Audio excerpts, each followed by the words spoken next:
రోజు PVSK కుకింగ్లో టమాటా పచ్చడి చేసుకునే విధానం చూద్దాం. అరకిలో టమాటాలు కడిగి తుడిచిపెట్టుకున్నాము.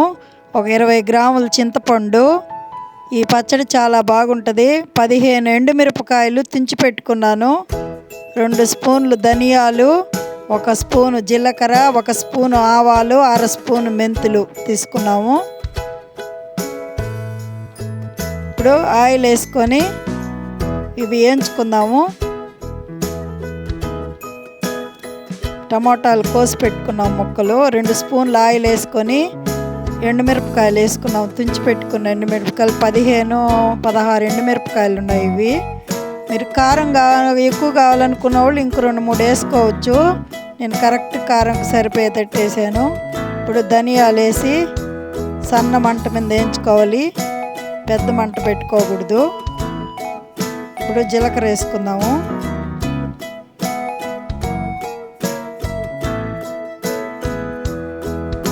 జీలకర్ర కొంచెం వేగాక ఆవాలు మెంతులు వేసేసుకొని సన్న మంట మీద కొంచెం దోరలుగా వేయించుకోవాలి, మాడకుండా. ఈ పచ్చడి చాలా బాగుంటుంది.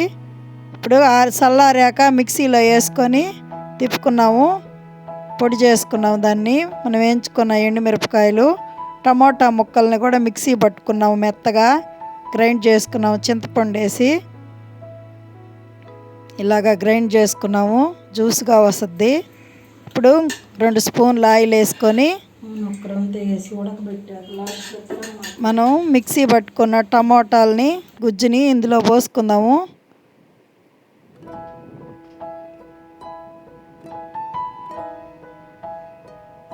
పైన మూత పెట్టేసి మీడియం మంట మీద కొంచెం అప్పుడప్పుడు కలబెట్టుకుంటా. రాళ్ళు ఉప్పు వేసాను, గల్లుప్పు.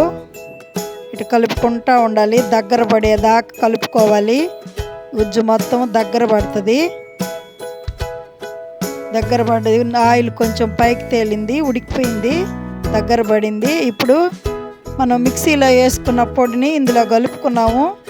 ఈ పొడిని చూసి కలుపుకోండి. నేను వేసింది మొత్తం సరిపోయింది. మీరు చూసుకొని కారంకి మీకు ఎంత కావాలో అంత కలుపుకోండి. ఈ పచ్చడి చాలా బాగుంటుంది. అన్నంలోకి, ఇడ్లీ, దోశ అన్నిటిలోకి చాలా బాగుంటుంది. ఓసారి చేసుకొని చూడండి.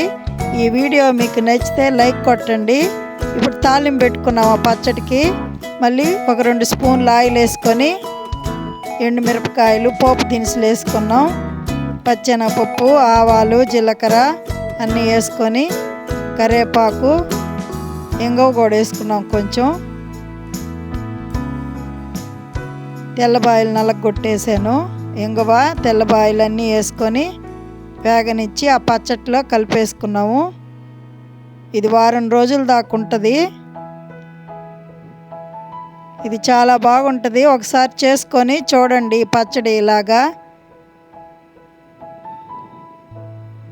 కలర్ఫుల్గా చూడగానే తినాలనిపిస్తుంది కదా, చాలా బాగుంది ఈ పచ్చడి.